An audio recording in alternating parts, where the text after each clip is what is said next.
club qui est à la fois simple, qui est plutôt humble. On a tous les éléments pour bien faire. On s'amuse bien parce que on n'est pas tous du même âge, mais on s'entend bien. Un esprit vraiment convivial, quoi. C'est vraiment on fait ça en famille, quoi.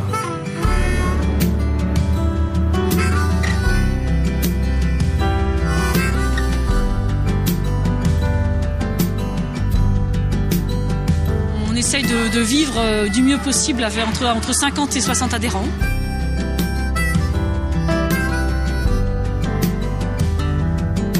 On essaye d'être proche de tout le monde, bien connaître nos adhérents, et puis pour les jeunes, essayer de connaître les parents. D'impliquer les parents aussi dans l'encadrement, parce que dans certains clubs, dans les grands clubs, les parents déposent des enfants, ils ont 400 jeunes, et ils connaissent pas les familles. Nous, l'avantage d'un petit club, c'est qu'on peut s'occuper correctement de nos jeunes et de bien connaître les familles. Notre vocation à nous, c'est de former de jeunes rameurs.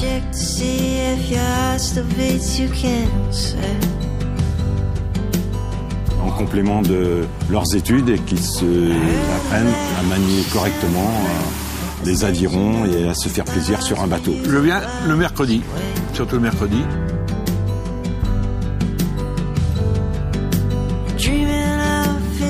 Faire de la réparation de bateau, puis encadrer, quoi.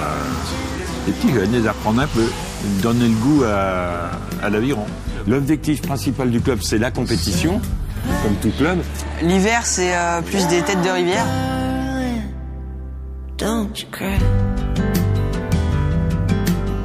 C'est une course contre la montre. On part d'un point, on arrive à un autre point. Et celui qui a fait le plus de temps, le moins de temps possible, celui qui a gagné. Et l'été, c'est des courses en ligne, où là, on est chacun dans son couloir. Puis on a un départ précis, puis c'est là où faut y aller à fond. Par contre, c'est vrai qu'on a plus de loisirs que de compétiteurs, faute de jeunes, d'un nombre suffisant de jeunes pour pouvoir ramer, quoi. C'est sympa, mais il n'y a pas assez de monde.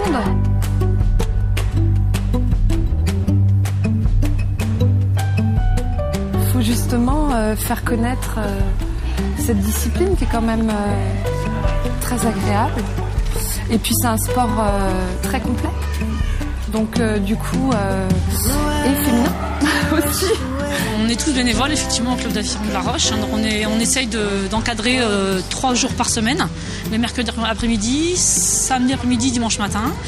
Donc après on se répartit les tâches au mieux possible. On essaye d'ouvrir sur 10 mois, on essaye d'ouvrir dans ces 3 fois-là. Donc ça fait à peu près 150 jours par an d'ouverture. Alors comme on est bénévole, les gens pourraient dire que c'est pas suffisant.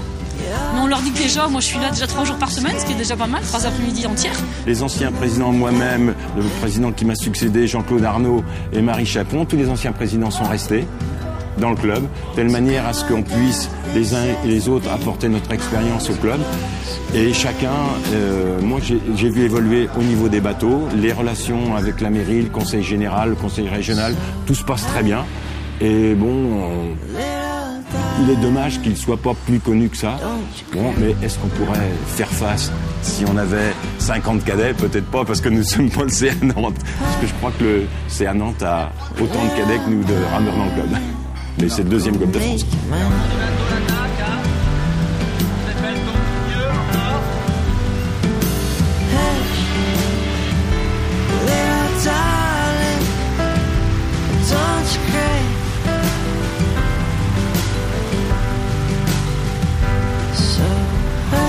C'est un sport pas très connu, peu médiatisé, et par contre qui réclame de l'intelligence, de l'abnégation et beaucoup de solidarité. Je cherchais pour moi une activité de loisir pour rester en forme.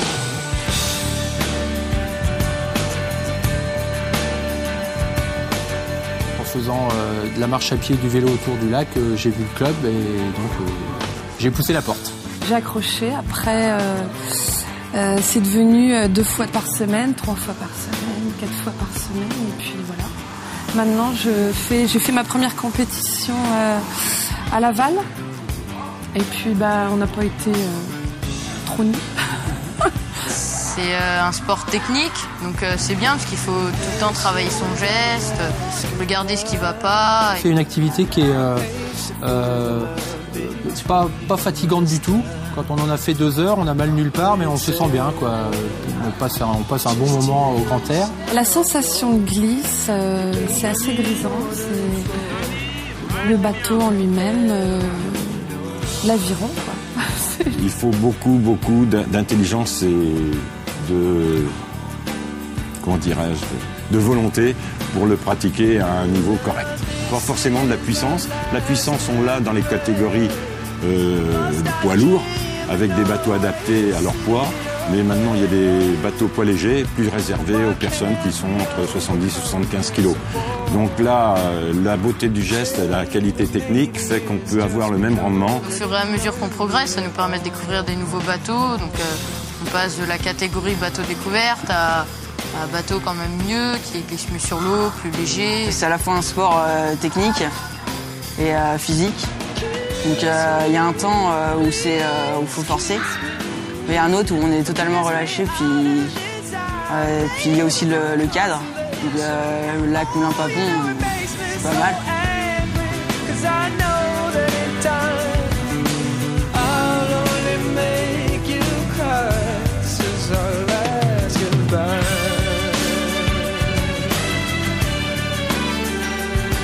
On a de la chance effectivement d'avoir un super cadre naturel avec un bassin navigable de 3 km. Maintenant on peut aller jusqu'au pont de Moulin-Neuf. Et puis effectivement, alors il y a quelques virages, alors c'est par rapport à des grands clubs où ils ont des lignes droites de 2, 3, 4, 5 km. Mais on est pas malheureux parce qu'au Mans par exemple, ils ont que 1 km navigable. À Bordeaux, ils ont un bassin olympique, mais il fait que 2 km. Donc ils sont tout le temps à faire demi-tour. Nous, l'intérêt, c'est qu'on fait 3 allers-retours, 15 km, donc ils font que 6 demi-tours. Donc c'est vrai que c'est moins gênant que faire 20 ou 30 demi-tours par les petits bassins. Puis on a un cadre Clermont splendide, qui est bien entretenu, qui est propre. Un peu venteux, quelquefois. L'ennemi numéro 1 de l'aviron. Le vent et l'orage. Bon, le vent, on peut pas maîtriser les bateaux comme on veut, quoi. Et puis, autrement, vous avez l'orage. Alors là, avec le carbone, c'est interdit. Un coup d'orage, on rentre. La pluie, c'est pas un problème. Le froid non plus. C'est toujours un peu varié. On peut aller au fond du plan d'eau. Donc, pour les gens qui découvrent et qui pratiquent au niveau du loisir, le plan d'eau est idéal. Il n'y a pas grand monde sur l'eau. On laisse la place aux pêcheurs et ça se passe très bien. Une bonne intelligence entre ceux qui pratiquent la voile, la planche à voile et les pêcheurs. Moi, je pensais que l'aviron se passait que l'été. Et en fait, ça se passe toute l'année. Comme dit la présidente, il n'y a que quand le lac est gelé qu'on ne peut pas ramer.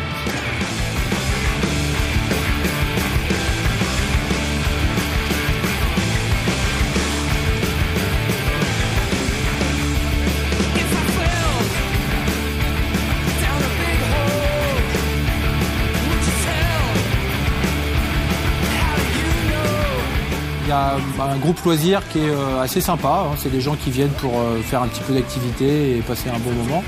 Donc on se retrouve le samedi après-midi et le dimanche. Donc un bon état d'esprit, loisir au niveau des adultes et puis des jeunes qui font de la compétition. Pas assez d'après ce que je comprends parce que pour faire de la compétition il faudrait plus de jeunes de manière à pouvoir les encadrer et à amener un entraîneur peut-être. Les entraîneurs, Gilles et Michel, donc d'autres aussi, sont très gentils. Ils nous entraînent bien, ils sont sympas.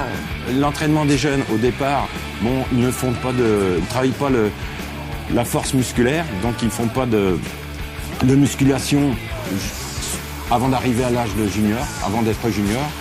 Et ils ont un entraînement d'hiver, ce qu'on appelle un entraînement d'endurance, et ils se préparent aux régates d'été ou de printemps.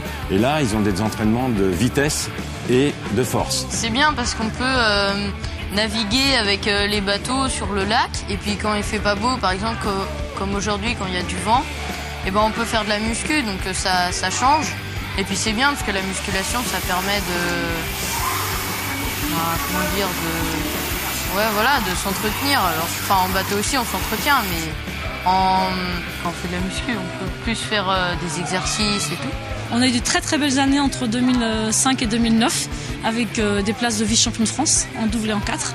On a eu des places aussi en mer, le premier en aviron de mer. Dans le passé, les champions du club, il y a eu la fille du président Jean-Claude Arnaud, Carole Arnaud.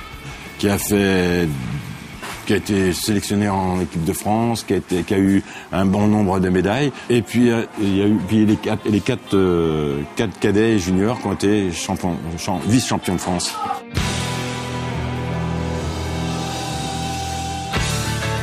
Les souvenirs qui sont intéressants, c'est les régates, les jours de régates. 3 jours de régate en général, même 4 jours, voire le vendredi, samedi, dimanche et puis le lundi on rabat. Je trouve ça sans sas, quoi. Les performances des jeunes, et notamment des 4 jeunes rameurs qui ont été vice-champions de France et minimes qui ont été vice-champions de France en double.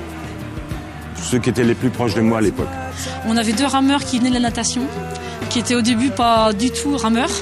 Ils en avaient un petit peu marre des entraînements intensifs de la natation. Ils se sont dit on va essayer l'aviron pour voir.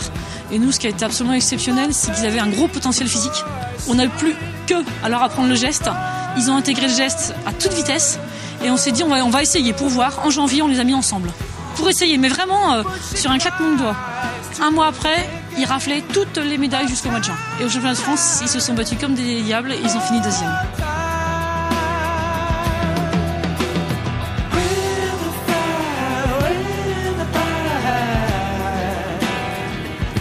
Les moments forts qu'on organise, on organise surtout la régate. Voilà, une fois par an, donc sur le site de l'école de vol municipale. On veut vraiment montrer qu'on est là. On a beau être petit, on se décarcasse, on se démène, on organise des choses. Et sinon, on participe à toutes les régates de la Ligue. Pour la suite, évidemment, une grosse espérance dans la jeunesse qui arrive. Alors là, on a recruté l'année dernière une grosse politique de recrutement pour récupérer des jeunes. Et on espère que petit à petit, on va essayer de remonter dans une phase haute et pour récupérer peut-être un bon potentiel et faire d'autres médailles. Parce que les belles années qu'on a connues, bien, pour l'instant, sont un peu creuses. Donc on espère effectivement retrouver à nouveau des champions. Tous les ans, on a plus ou moins de jeunes pousses qui arrivent au club. Par contre, au niveau des encadrants, la relève peut-être se fera un jour par l'embauche ou l'emploi d'un permanent. Et de telle manière à ce que ça ne repose pas toujours sur les épaules des bénévoles qui prennent de l'âge.